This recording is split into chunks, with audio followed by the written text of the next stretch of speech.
Good morning and welcome to day 83 of Geriatric 1944's Coronavirus Diaries.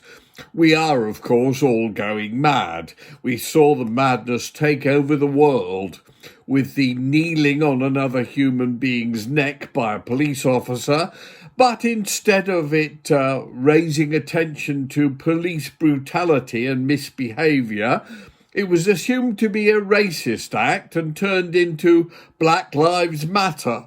Well, of course, everybody cares about everyone's lives. I don't think that was a racist gesture myself. I think it was a police gesture. But either way, the world these days seems incapable of taking any complexity on board. So they have to turn something into a simplistic crusade, rather than looking at the rather deeper but far more disturbing aspects of life as we live it. And looking at the tearing down of statues, and then equally the shoring up of statues, and the madness on both sides now. The protesters saying Black Lives Matter as if anybody thought they didn't, and the other protesters saying racist slogans as if anybody agreed with them. And I start thinking we're all going totally bonkers. It does remind me, I mentioned a few diaries ago, of when I first met Michael Jackson, who was a sweet young kid who rushed across Edgware Road. I've told you this story before, and banged on the wall, on the window of my car, and said, "Hello, are you Jonathan King?" And I said, "Yes." And he said, "I've always wanted to meet you. I'm Michael Jackson, lead singer with the Jackson 5. And indeed, he was very polite, very nice, shook my hand, rushed back across the street, again almost getting crushed, and drove away. And I met him several times after that. A very nice young man, incredibly talented, stunningly talented, with his songs, his dancing, and everything he did.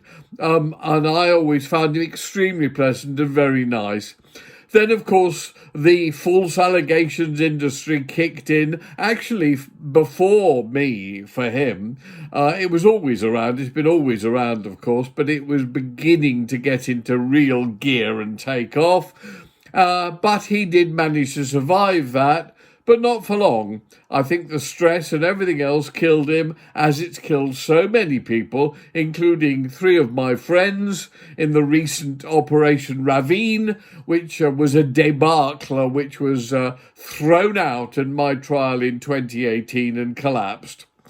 I put out quite a few records by black or Asian or mixed race people during my time as a record executive. And I'd like to play you one of my very favourites, which really didn't do a thing. You can get it on the UK Records 80 Greatest Hits compilation, and we put it out, I think if I remember rightly, on UK USA, which was our American label that was linked to UK Records. A really terrific version by a lady who I believe is still alive and very successful. I think she's moved into dance more than singing. But her vocal interpretation of a song called Share Your Love was absolutely extraordinary. And I think the best on that song of all. Now, that's quite something to say because, amongst others, Aretha Franklin recorded the song. But nobody really had a hit with it, and nobody did it, in my opinion, nearly as well as Hope Clark. So please listen to her version and see if you agree with me. Have a lovely Sunday, and I'll see you tomorrow.